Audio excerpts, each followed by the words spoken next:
Whitewater History, episode 205, Wednesday night, the last week before Holy Week, Palm Sunday, this Sunday. Richard, what's going on?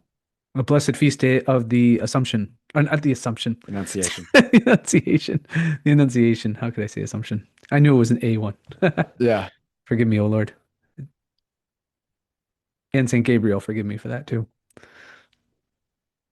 Netanyahu kind of he did, not kind of, he did say that Jesus and Genghis Khan are on the same tier, or that Yeah, Jesus is no greater than Genghis Khan. right. Which is exactly what a Pharisaical Jew who is really more of an atheist would say, right? An atheistic materialist who also is, well, he very much worships at the altar of Mars. So why would you not respect those figures who have been inducted into the pantheon of that pagan demon, right? So just sort of makes sense that he would be the one to point out supposedly Genghis Khan's superiority to Christ. I do appreciate Bob Murphy's tweet when he said, the economist Bob Murphy, who said something like along the lines of 1302, Genghis Khan conquered the vast plateaus and steppes of Central Asia, right? 1302, where's that come from? Right? In the year. Right. So that was pretty insightful. And well, what was your reaction to that? I actually experienced a feeling of surprise. I didn't think they're going that far now. What with That the they're that open about. Charlie, we're talking about the president of a country I that know, I has know. So I was surprised by my own surprise, but Mm. to start, I was surprised. Okay. Yeah. Well, let's see what gets you the next time because we're after all talking about a Jewish supremacist ethno state whose soldiers have patches and insignia representing the third temple on their shoulders. So, It's similar to a hard throwing baseball pitcher when you know that they can reach 98 and then they throw a pitch and it's 101 on the radar right. gun. Whoa, hey. That, I didn't know they could reach back that far. Well, he's reaching He's back for reaching sure. back. Yeah. If he's still alive, that could be the robot too. What's up with that?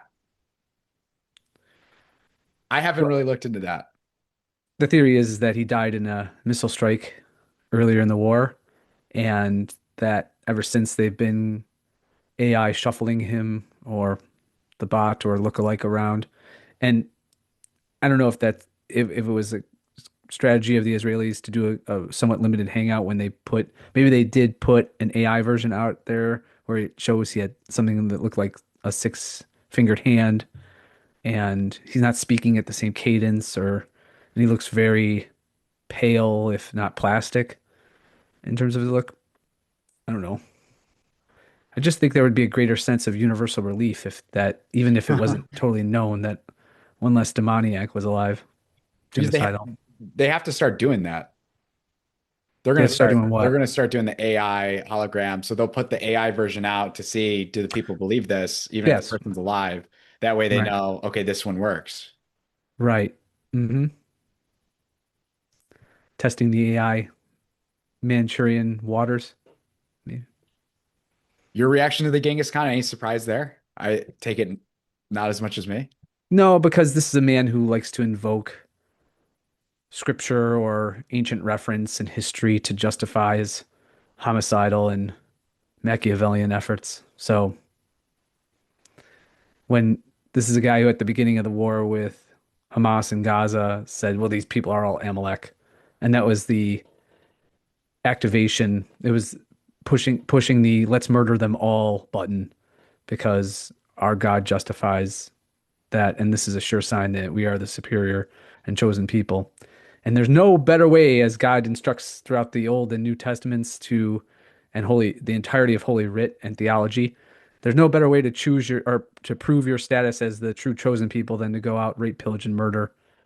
And as you might have seen in recent reports, torture a 13-month-old or 18-month-old boy, I can't remember, as his so a toddler in order to elicit a forced confession from his father with cigarette burns on his legs and a nail that was fastened or put through his foot. or something along those lines. Yeah, these are the people you're dealing with. People is too calling them people is too complimentary. So that's our greatest ally. Yeah, I don't know. I don't know about that. You're a little skeptical, huh? I'm a little skeptical on that. Yeah. I'm not buying that one. Owen Benjamin. Wait, nothing. Wait, nothing says ally like dragging the other guy into every fight and battle and war in which he expends all of his salary, treasure, blood, energy, the greatest things that he possesses, in order to do what? It just eventually just cause chaos so that you can come into that power vacuum. That seems to be the Israeli grand plan. It's funny the amount of eye rolls you get, or at least we've gotten over Hmm. however long you want to call it, about the word anarchy. Yeah, right. This would be anarchy. It would just be anarchy. The most Oh, powerful right.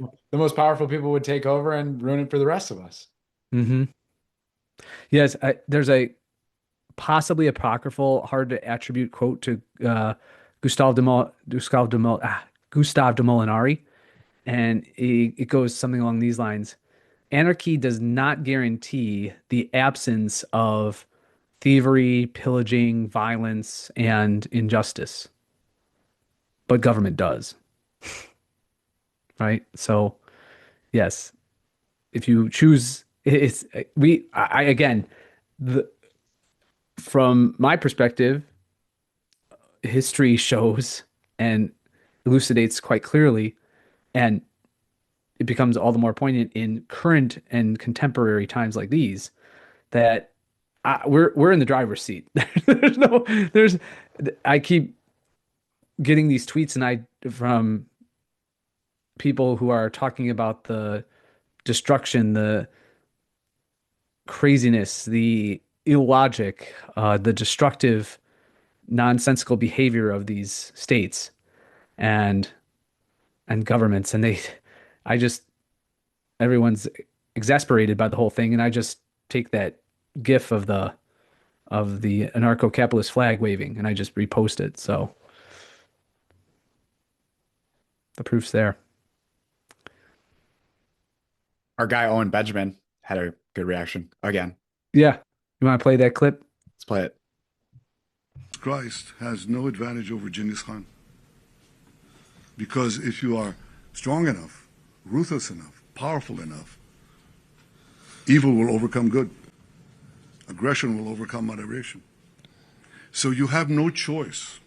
If you look at the world as it is today, you have to be blind not to see that the democracies led by the United States have to reassert their will to defend themselves and to oppose their enemies in time while there's still time. Okay, so you might think that how dare he, that Genghis Khan is a lot better than Jesus. No.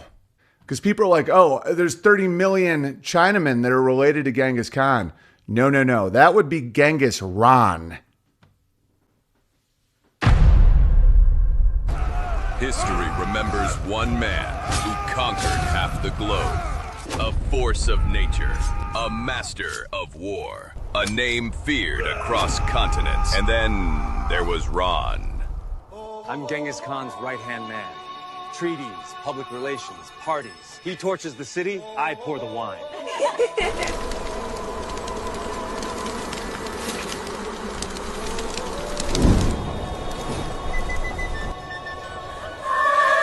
With this alliance, you get the glory, he gets the blood, everybody wins. Genghis Ron!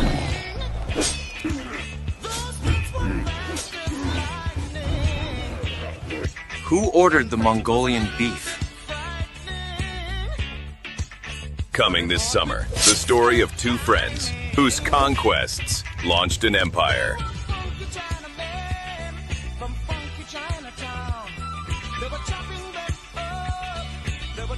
Big Bear Pictures presents Genghis Ron.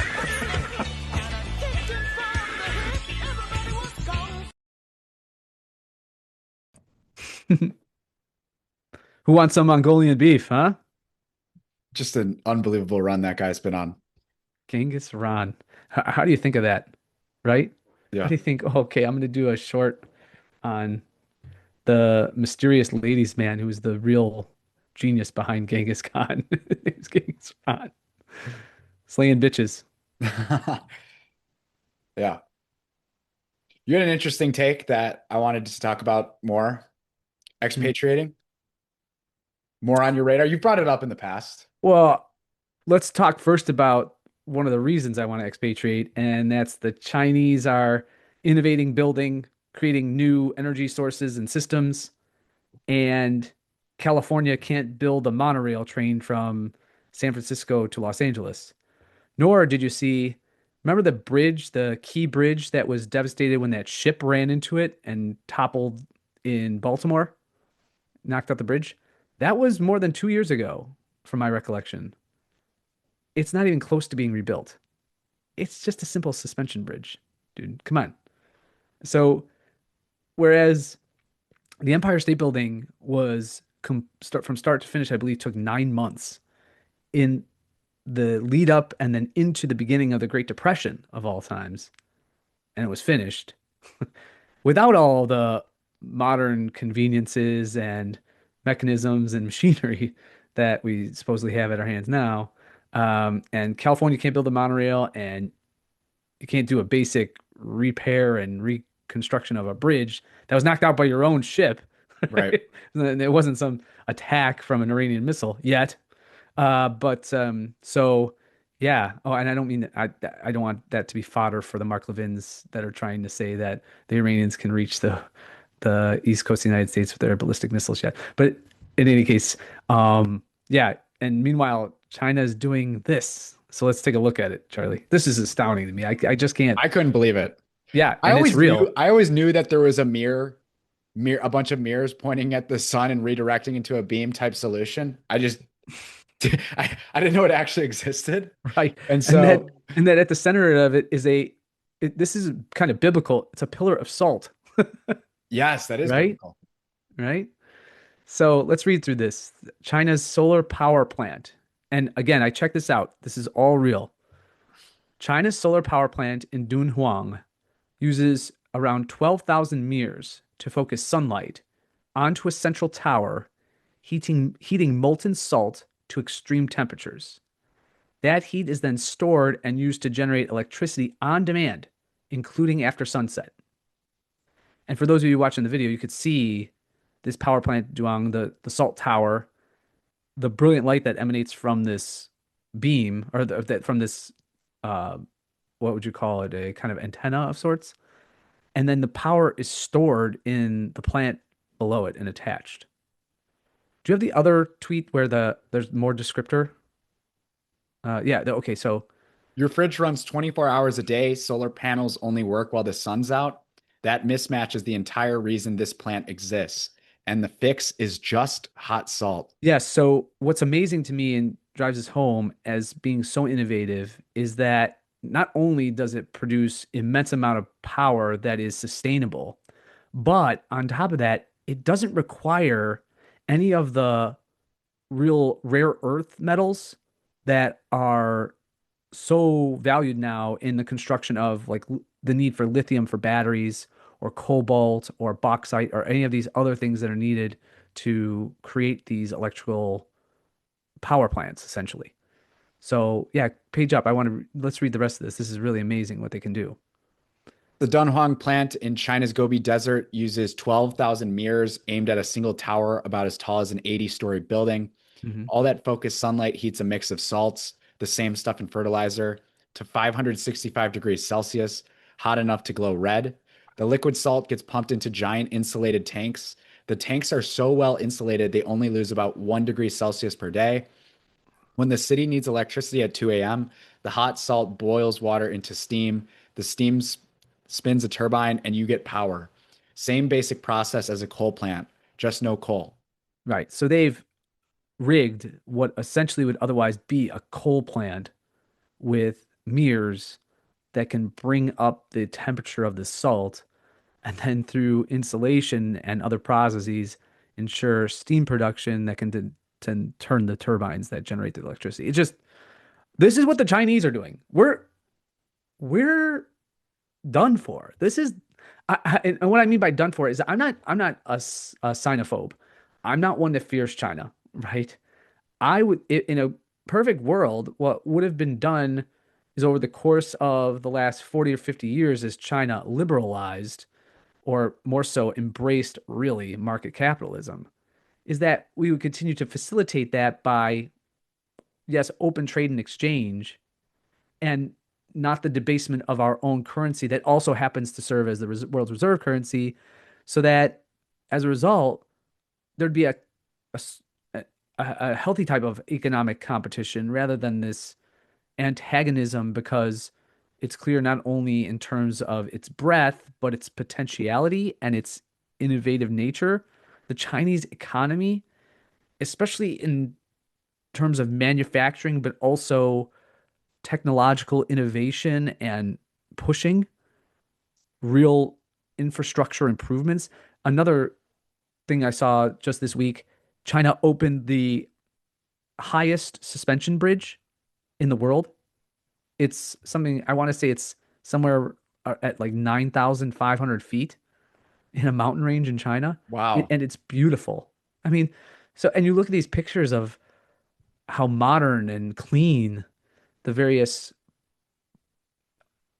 skylines of the cities are and their public transportation systems and the like. And then you look at what Los Angeles resembles today, and it's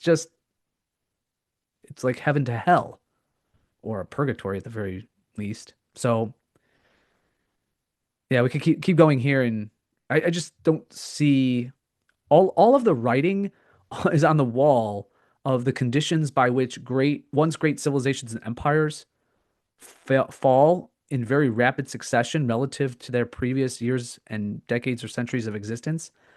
It's all present in spades and 10x here in the United States. From fiat currency debasement to central bank manipulation to hubris. I mean, you name it, it's all here. And then cultural collapse, demographic collapse, it's all present here. And I think it's another point of hubris to think that we among Americans, that we have somehow solved the riddle and sliced the Gordian knot of civilizational decline. What answers are being offered?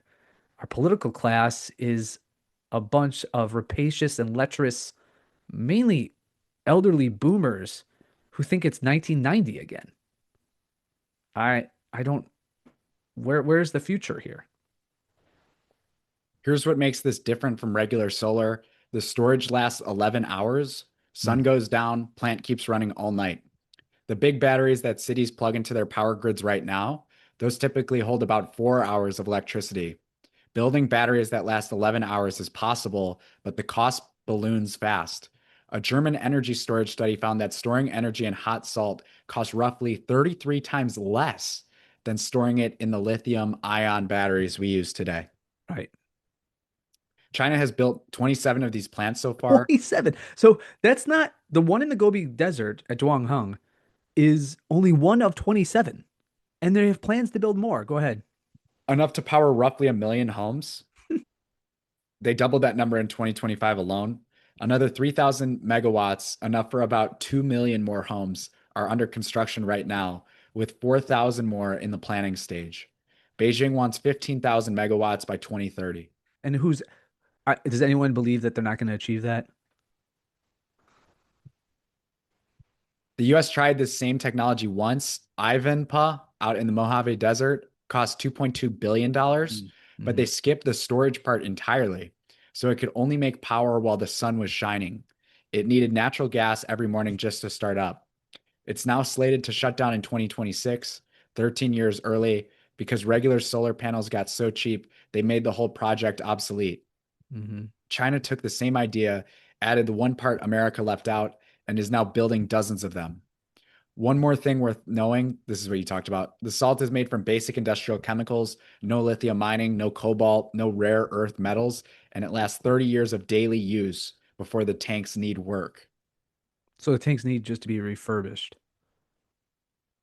and repaired.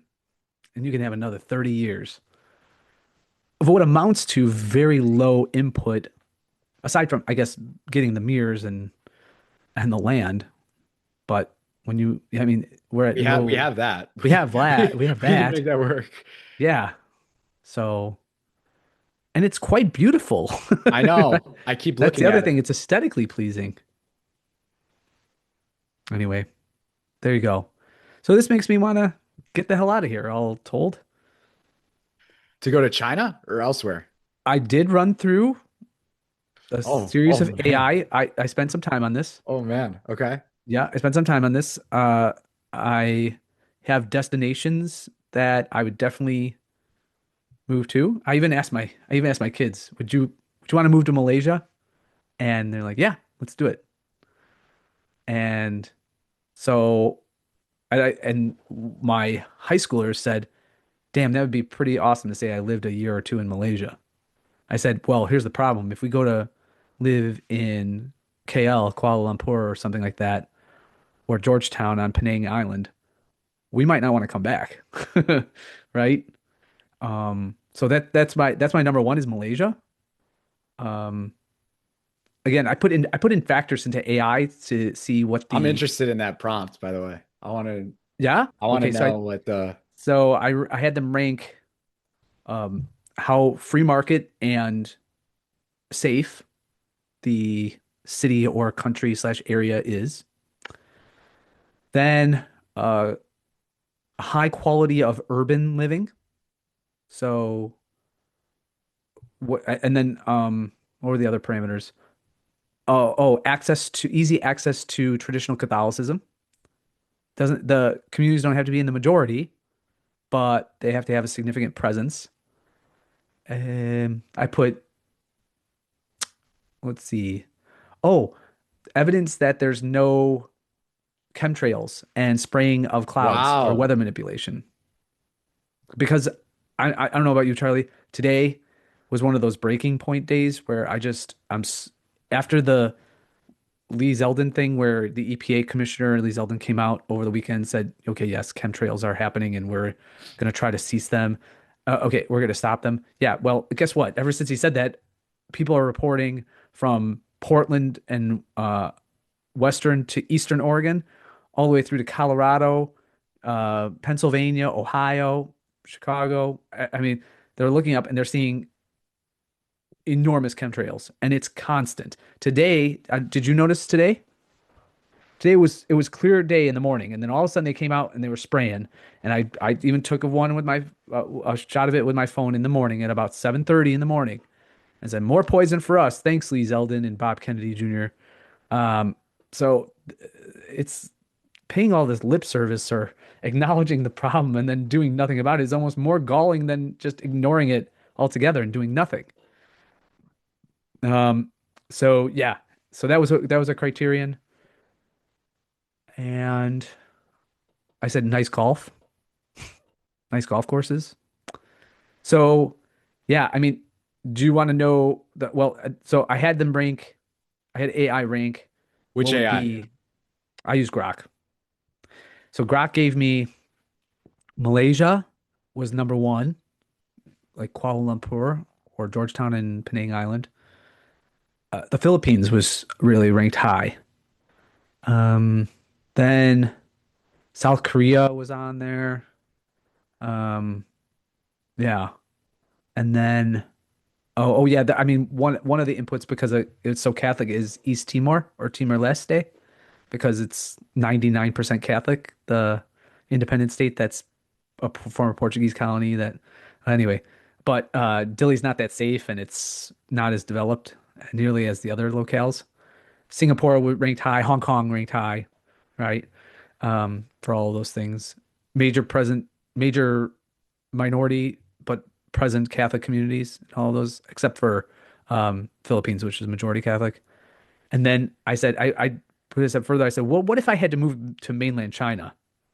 And I knew what it was going to say. I knew the two cities that it was going to say immediately. Shanghai. I've always had a love affair with Shanghai. I, ever since I watched Temple of Doom and with Indiana Jones, And my favorite character short round is from Shanghai when they're there. I always had, and did you know that Shanghai is a sister city of Chicago? I think I remember hearing that. Yeah. And just the organization, the way this city was transformed, but it kept its historical past and it has a colonial feel to it from the spheres of influence. And then I knew Canton was going to be the next one. Uh, I forget what is it Guangzhou? Guangzhou is Canton? Which one? I forget which one. So those are the ones. I mean, it was there. Now, when I transferred, when I moved out to South America, I'm surprised it didn't list Argentina because I thought with the libertarian slash free market entrepreneurial bend or priority, it would go with Argentina just because not that it's that libertarian as much as we would want it to be, but Chile just kept coming up, and so I would definitely I'm I've in always on wanted Chile. I'm I kind of in always on wanted to move Chile. to Santiago or I'm Valparaiso. kind of Yeah. in on Santiago. hmm So I've never been there, but I've never been there either, but I see again the problem with these places. It's not a problem necessarily, but I know with near 100% certainty if I go there and check it out, which I'd have to obviously before I moved, I wouldn't want to leave. I'm serious. I'm staying. We can still do the podcast. We can still, 100%. right? But I think the opposite. I think you'd get tired after 2 months. I don't know about you, but I think that's what would happen with me. Really? Okay. See, I think I would get homesick during the Chicago winter. okay. Let me tell you this. What I know this is all happening and these intense feelings of wanting to get out Well, I don't are feel, by because the way, I don't feel as strongly about this yeah, okay, is clear. because I don't want to be associated with this country that But don't you promotes think this it's too stuff. late? What do you mean it's too late? You're American, you're from America. I don't think that's national identity doesn't mean anything. It's not essentialist at all. I know, I That's what agree with that, states but want to project upon us, and I reject that. I agree with that, but I'm talking about your neighbors. Your neighbors might not believe that to the same degree we do. Oh, I don't care about my neighbors in this scenario. I mean, why would I want my neighbors to come? Then No, my neighbors no, are no, a no, lot of no. the problem. I'm talking about your new neighbors. Oh, my new neighbors. Oh, I'm talking about the no, neighbors in the new country because they might say, this guy's the this guy's American. a fucking This guy's a American spy. now. This guy's an American spy. Nah, We don't trust this guy. no, I don't think. I think that just like the Iranian regime, they recognize that the great Satan is the government. It's not individual Americans, especially the ones that recognize they want to get out. I mean, for example, if and furthermore, it's not as though I'm coming to their country with no, just like I'm an unskilled laborer and like give me welfare, Right. right? So I would work and I mean either teaching, finance, whatever, lifting furniture, I don't care, but driving a truck, whatever it is. I mean, I do it to get along there because the more I talk this through and the more I kind of dream and meditate on it, it's what this is something that's been at the forefront of my thought and also very much kind of in my heart. When we hear the Lindsey Grahams and the Ted Cruzes, I know that they're the demonic elite, the they, right?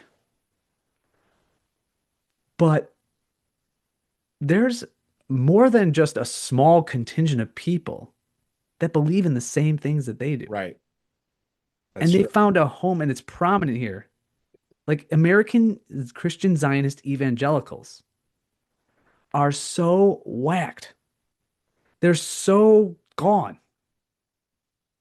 I wouldn't say irredeemable, but as close as we possibly can get to irredeemable.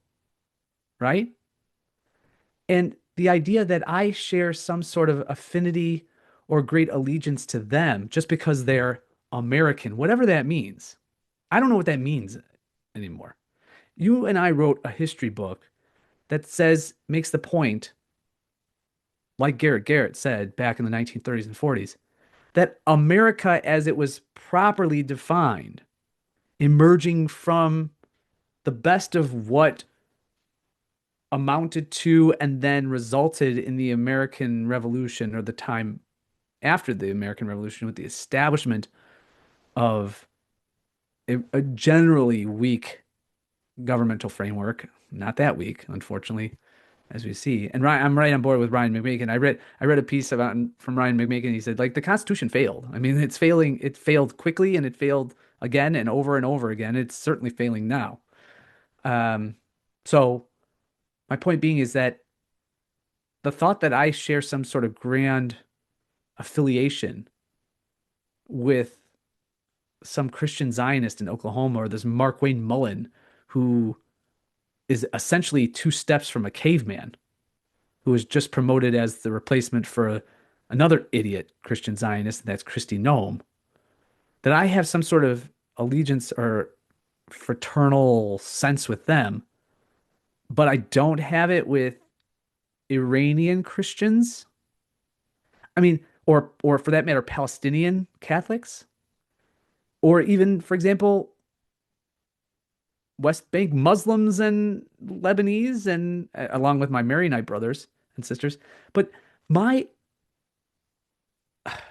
I guess, my connection, my affective connection to those groups is a multiple of infinity more than I could ever sense with Ted Cruz and the people who would elect him again. So why am I here? Right? I'd much rather be there.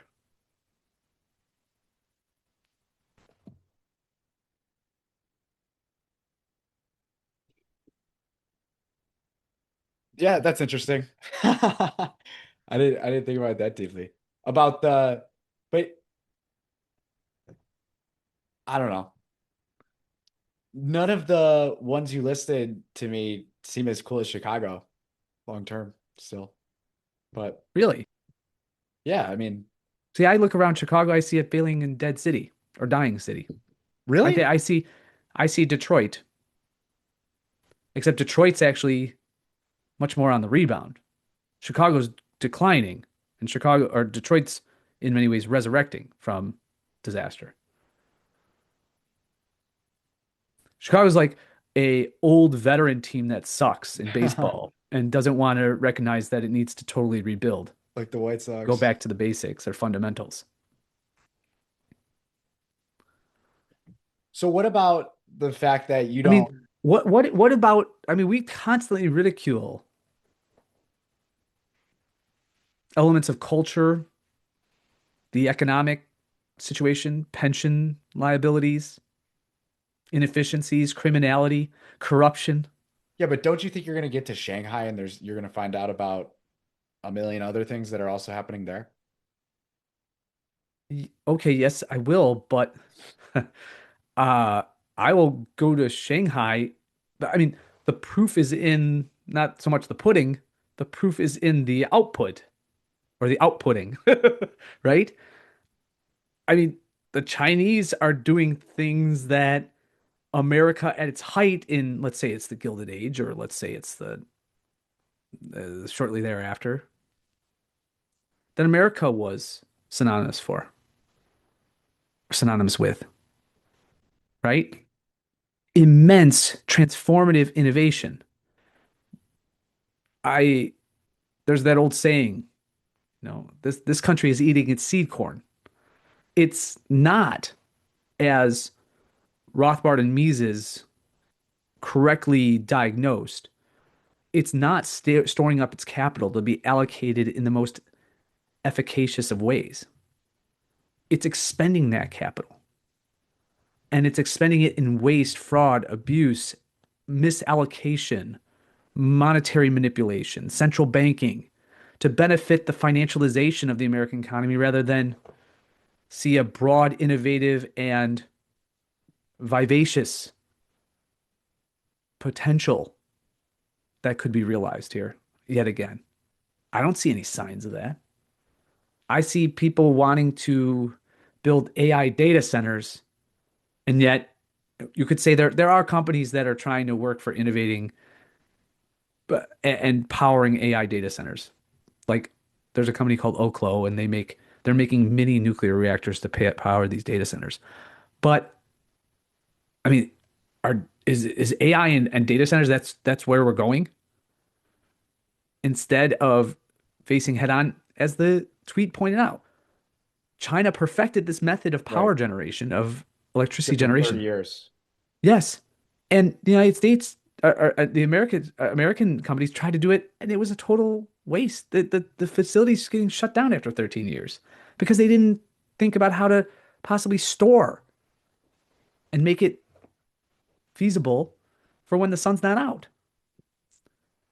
And furthermore, anyone who is a true Sinophile and a scholar of Chinese history, culture, life, they'll point to the fact that China, and because it's such an ancient civilization, and because its people are well aware of the history, both times of glory and times of trauma, right?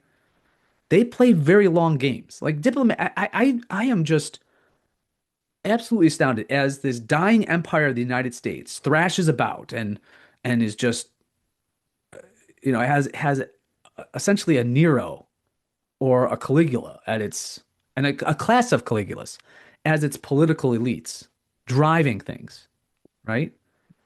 And it's lashing out and trying to save the petrodollar and doing things that entering into cataclysmic wars that could devolve into World War III with no clear objectives, no definition of what victory amounts to, and then that same Caligula goes out and says, "Well, what's the end of the war? What it means unconditional surrender.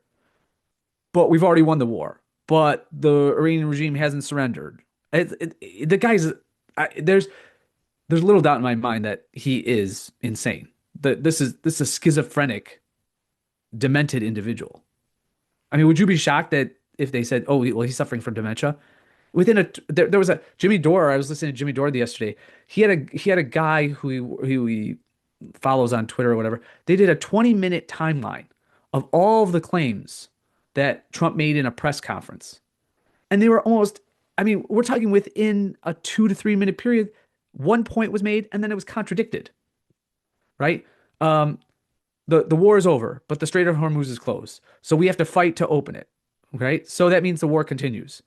But the war continues, and we wish that, or we really need some help and aid from our allies here to get it opened. But we don't need the allies. We could do it ourselves. This is all schizophrenic. It's aimless. It's just destruction. It's wanton destruction for destruction's type. And that's why you get the language of the Pete Hegseths of the world. And no country's been more destroyed in history than Iran. Are you like what's the level of IQ that you're operating at here? 75, 80? I mean, how is that country more destroyed than ever? And it's vigilant in its defense of itself at the moment, and in control of the world's major oil trading choke point. Okay, wait a second. Those two don't match. Their principle of non-contradiction is just absolutely thrown out the window with these idiots.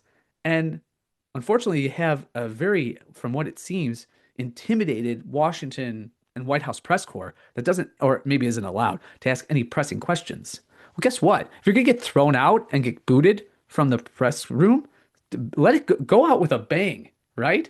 Say, well, I just listed, if I was a reporter, I'd just say, the war's over. They're more devastated than ever. But we have to continue on. And we need $200 billion more to fight. And we need allies, but we don't need allies. Or as the Treasury Secretary Scott Bessent, in a logical pretzel that still I can't sort out, said somehow that by taking seized Iranian oil and selling it on the world market, and then allowing at least some of that, even though we can track it, to go back to the regime, is really helping us, because if we didn't do that and end the sanctions against Iranian oil, then that means oil would shoot up to $200 a barrel instead of maybe 125 or 150. And at that point, then the Iranians would really be benefiting. I mean, what is going on here? Maybe Scott Bessent shouldn't be so concerned with pleasing his boyfriend or husband sexually. and more concerned with and sucking off Trump every moment he gets, while he's talking about in other interviews that he'd be happy to send his acquired baby surrogate son off to war to die because he's so convinced of the Trump administration's mission here. No one is convinced of the Trump administration's missions here. I'm sure even the most ardent Zionist in Israel has to be like, exactly what are the Americans doing here? Right? I mean, sure, it's given Iran a free hand in southern Lebanon to destroy many Christian communities there and bomb bridges cutting off southern Lebanon from the rest of the country. So they're going to try to Gazify southern Lebanon. So that gives them a free hand there. And they can use the excuse, well, Hezbollah is attack. Oh, yeah, okay. Yeah, Hezbollah. But yeah, sorry if that explanation sounds a bit schizophrenic, but I can only work with what I got. So the next episode, you'll be from. We'll have to coordinate the times. It's gonna be KL, interesting. man. It'll be I'll, really. I'll probably be, I mean, I like my sleep, so you're gonna have to do it in the middle of the night. Well, you might have to do it in the middle of the day. Okay, I'll find time. I'll be making bank. Greetings from Shanghai. Oh yeah, yeah. I don't know if the Chinese would have me, with the whole anarchy thing. But yeah, Yeah, I mean, that'll fly over well. yeah, I don't think they would like that too much. But again, I can be a little bit discreet. I mean, again, the other thing is like, Can you? Do you think you well, could do sure, it? Do you sure, think because do you think the because black and gold flag is flying I'm high small in potatoes. China? I'm small potatoes. They would. I don't. I don't know. I am also very interested to see the level of supposed speech and rights suppression. I, I I'm Oh, I'm interesting. not convinced. I like this take. Yeah, I'm not convinced. I think that has been a long, long narrative. I don't think you know what, that's very interesting because I think we're going to be aligned here. Once you saw that video of all the mirrors and the giant tower, that didn't represent a society that suppresses its citizens nonstop. Right, right. Now you could say, well, that could happen. I mean, Roman slaves built the aqueducts, Sure. but yes, that was the labor source. But that was way back then too. But yes, that's right. We're talking about ancient slavery, whereas what you don't build that power plant at Duong in a repressive society. North Korea is not building that. So I do believe in the suppression of rights and the mass prison camps in North Korea. Yes. But even in those circumstances, in a place like North Korea, North Korean culture and work ethic and industry still gets to they built their own nuclear warhead system. Yes. So yeah, I am rather skeptical about this. Now, so you see these reports that the Xi regime is, knocking down churches and stuff like that. I don't I might even go so far as that's a little bit overblown too. Because and frankly, we can bemoan the fact that there has to be an underground traditional, much more Catholic church. But when we're talking about a synodal and conciliar church, and these poor, the greatest, one of the greatest crimes of church history has been the abandonment of faithful Catholics in China. Mm-hmm. It's so satanic and so you're just left there, and then you just take any legitimate pushback against the Chinese communists, the CCP, and you send Petro Parolin out there and you just give away the church's rights. You just surrender them to what? So you can ingratiate yourself with the elites in, the Chinese business community and the oligarchs, the oligarchs in China. I mean, and so they have to go underground, and even then they have such great allegiance to the hierarchy and the apostolic tradition and succession of the church that they are willing to, like Jimmy Lai, sacrifice their lives. So Yeah, I mean, it's the ultimate sellout. It's the ultimate sellout. But I want to say, and I even wonder on that scope. I mean, like, I'm sure that you could get into trouble if you came out of the underground church and were just like, all right, I'm leading a revolution to bring, you know, Roman Catholicism to the masses here and to undermine state authority. Okay, yeah, you might. I think you'd be on their radar at that point, especially as a foreigner living there. But I'm not sure if, you know, what the level of surveillance would really be for a kind of nobody figure like me going in. Now maybe they get my new book and they go, "Oh shit, we can't let this guy in." But even then, and let's say I translate it to Chinese, but I don't put my name on it, right? I mean, are they going to get upset about what? Oh, look at this guy's, look, he sold 15 books in all of our country of, you know, how many billion people? 1.6 billion people. I think they're okay.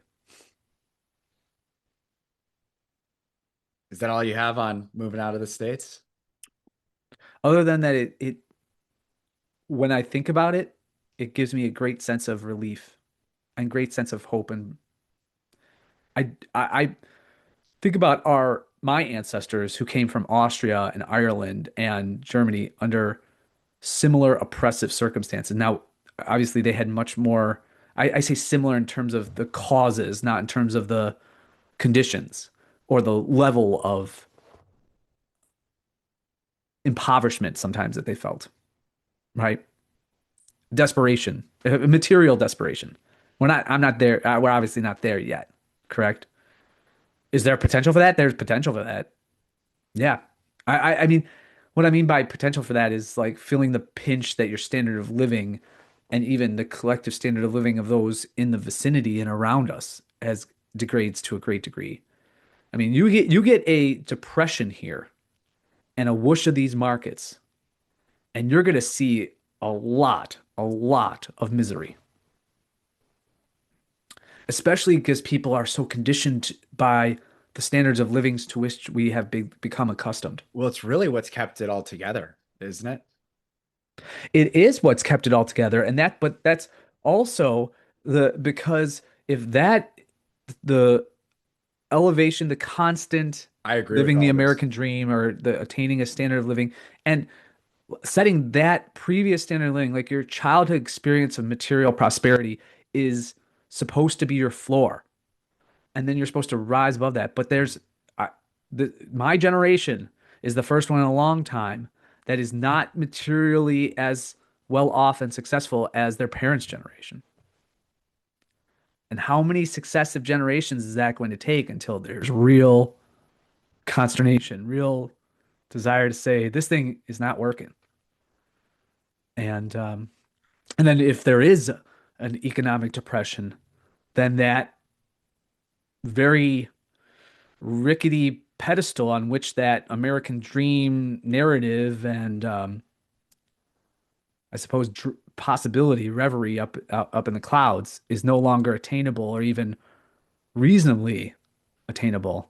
Well, then, psh, what do you have left? Again, I don't have this is I'll take the West Coast Straussians at their word. This is a propositional nation. But one of the proposals is that within the structure, there's going to be prosperity.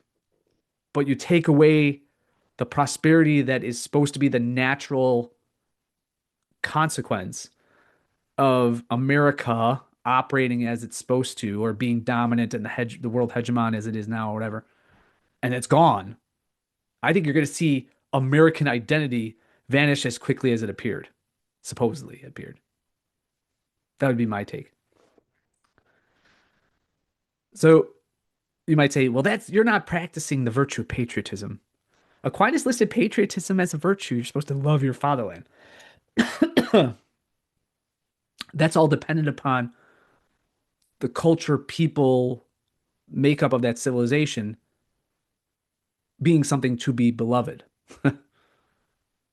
If it's decrepit and sick, if if it's imperial Rome at the height of its degradation, You don't have to be, in other words, to love something of your fatherland of the past, possible. I certainly love aspects of America of my childhood, but the America of my childhood, I mean, and I'm not that old. I know I'm not that old, but that is such a total non-entity now. There's just almost no connection to even the America of the 1980s. And whether that's because of demographics, whether that's because I don't care so much about the causes, but the cultural, moral, and yes, religious.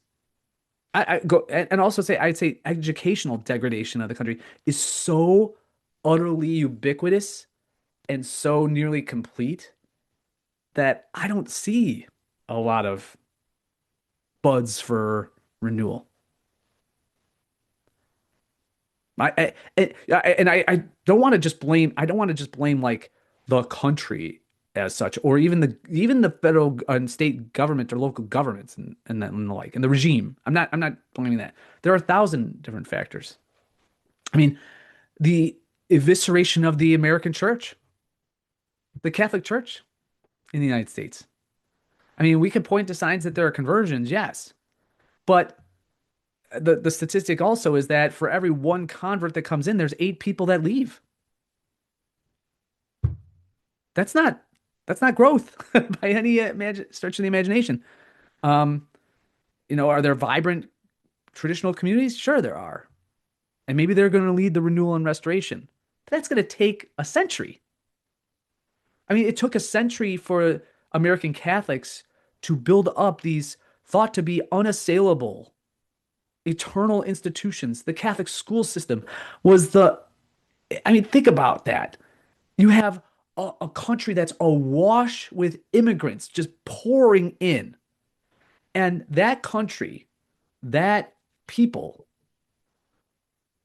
and that civilization was able to not just economically provide for them, but culturally provide for them, educationally provide for them. And a lot of that work, the burden of that fell on the Catholic Church, and it was amazing. But I live in a neighborhood where my Catholic school is closed. The one that it was merged with is about to close. Really? Yeah. I walk the dog by my old school. It's empty. I look in, I think about all those memories I had with my friends, or I have those nostalgic feelings of what it was like when I first went there in first grade and I was standing in line outside the door. I get very sentimental at that point. I think of that beautiful Shakespearean sonnet. Obviously, it was Francis Bacon that wrote that, but Shakespeare's not real. Okay, it was a symposium of writers, probably. But all that being the case, he has those lines about I lament the days when I lament the passing days of when the songbirds sang, and it's a sonnet about how, with the English Reformation, Henry VIII and Elizabeth just crushed monasticism in England. So whereas you could have walked as a English country shire or on an English shire and as a farmer all the way through to the estate owner, a lord, and you're going to walk by the monasteries, and there might be a procession, a Corpus Christi procession, and they're singing Latin. I mean, the spectacle of that with the incense flowing through the beautiful choir chapel. They were empty. They were hollowed out. That's why it's the same effect here. Why would I stay in that England? Why would I stay in, here? Anyway, you might think less of me because I feel like it's logical to jump ship, not unlike our ancestors did for similar reasons. But I think it's okay. Yeah, I wouldn't feel less of you.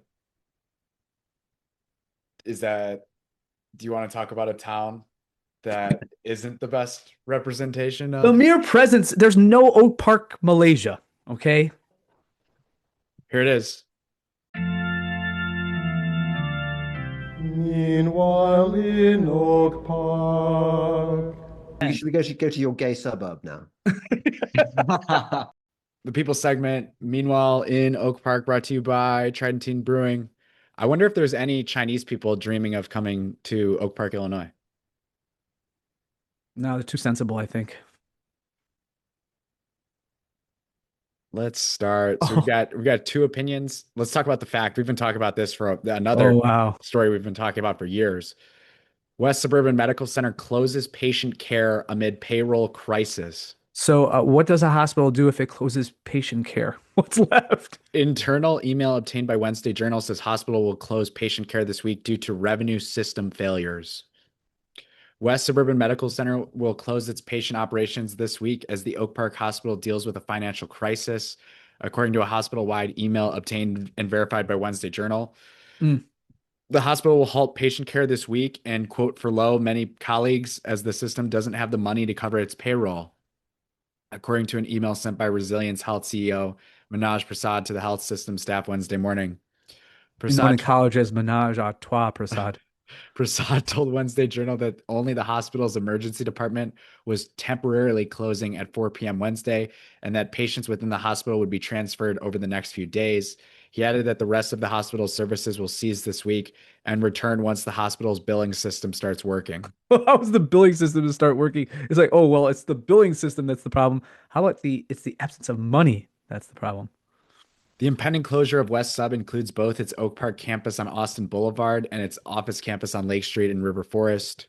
West Sub's electronic medical record system has failed to keep up with patient billing over the last year, resulting in, quote, at least half of the hospital's work not getting billed, according to the email. I don't have my own business. Well, I have our side venture here, but I'm thinking that not billing over half of the clients would be not a great business model. I mean, I'm sure they went over that in Praxis, right?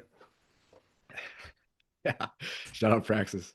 Prasad told the Journal that once the billing system is corrected and the hospital is able to collect its money, West Suburban will operate normally and patient care services will be reinstated. I'm gonna say something right now.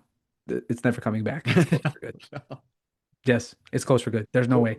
Quote, while you have been focused on healing the sick, several of us have been focused on a different crisis that started exactly 1 year ago when we transferred to the new EMR, Prasad wrote to staff. The EMR vendors team with numerous consultants and experts could not understand what the problem was and how to fix it. As a result, for the past year, our hospital has survived on around 10% to 15% of our normal income.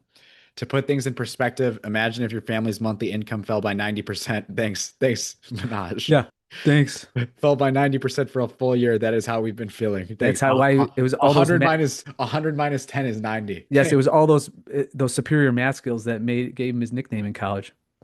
The ladies just flocked to it. Quote, ooh, Manoj is going to do math now again. Quote, so to avoid any possibility of running out of payroll funds in the future, we are going to suspend all patient care operations this week till our billing situation is resolved and furlough many of our colleagues. The current payroll will be paid on time as we've always done.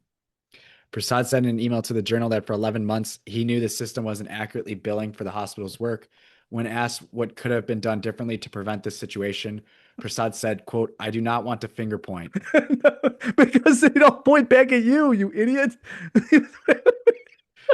It is evil to staff. Prasad the system was not working for 11 months. The guy knew that they were only collecting 10 to 15% of the billable revenue. And when he asked the question, if something could have been done differently, he says, I don't want a finger point. You're the CEO. Well, we had on the last story, we were kind of massage apologists because of the situation with the state. Right. But yeah, I don't feel so bad for him anymore. What I don't like here is that they're obviously not pointing out the major problem. And that is that even if you bill the vast majority of people coming into West Suburban, they don't have the money and they're not going to pay the money. You see, that's the biggest problem. Many of them don't have, I would say a good portion of them don't even have health insurance, and whatever health insurance they might have are Medicare and Medicaid. So you're going to get cents on the dollar of what you would otherwise be billing in a more affluent area, or where there was a system that was more, again, this is cloud in the sky or head in the clouds thinking here, but it's like if it was relatively based on free market costs, and there were prices that could be established through market functioning, well, then that could be solved. But you're just not going to be able to do that here because they have a right. Thank you, Ronald Reagan, to obtain medical care. In his email to staff, Prasad said that hospital leadership was employing, quote, two strategies to catch up on the uncontrolled billing, but that the process would likely take months. Quote, it is a manual and tedious process, but is starting to show results, he wrote. However, it will take months of focused hard work to get there. In the meanwhile, we have been trying to obtain grants or advances to keep paying our hefty payroll costs till we again become self-sufficient, but have not been successful. Over the last year, Wednesday Journal has reported on a variety of financial and other issues at the Safety Net Hospital and its parent company, including reportedly millions in unpaid taxes, failed safety inspections, the loss of its residency programs, accreditation, and the accreditation. I always mix that up. Accreditation and the closure of West Sub's sister hospital, Weiss Memorial. LaShawn Ford, state representative of the 8th District and Democratic candidate for the 7th Congressional By the District, way, he won the primary. told the Journal that, quote, today's closure of patient care services at West Suburban is a devastating blow to our community, which is already underserved in healthcare facilities. We cannot afford to lose vital services when so many depend on them. Ford What said a, he what a and politician answer. Ford said he and other electeds have worked to engage local partners and advocated for more support for West Suburban at a state level. Electeds is a word now. I've never heard that before. Quote, it is critical that the state steps in to bolster Loretto Hospital to handle the increased demand and protect the health and well-being of our community, Ford added. The impact of this closure could mean the difference between life and death for those in need of immediate care. This is a developing story. They gotta put that in there, man. Pay more, get less. These are short. Letters to the editor, Michael Mitchell Jr. I was quite surprised to see that the, quote, service charge for my Village of Oak Park water bill doubled in February. I reached out to the village and they sent me a copy of the ordinance. The village should have done more to notify residents by mail or email. If they can send an invoice to residents, they can send a notice about this extreme, quote, service charge increase. The rate increases are extremely high and the ordinance gives no reasonable explanation for the increases. Just another action by the Village of Oak Park that makes residents feel like the new motto in town is pay more, get less. Meter size rate on January 1st, 2024 and rate on January 1st, 2026, 1 inch or under $6 to $12, 1.5 to 3 inch, $12 to $24, 4 inches or larger, $18 to $36. So they doubled everything basically. Yeah. Sad Signs of the Times by Frank Vozak. Driving up Austin Boulevard left me feeling sad as I saw campaign signs defaced, changing them from a sign promoting a candidate to one accusing them of wrongdoing. A friend told me yesterday that he had seen signs for LaShawn Ford similarly defaced.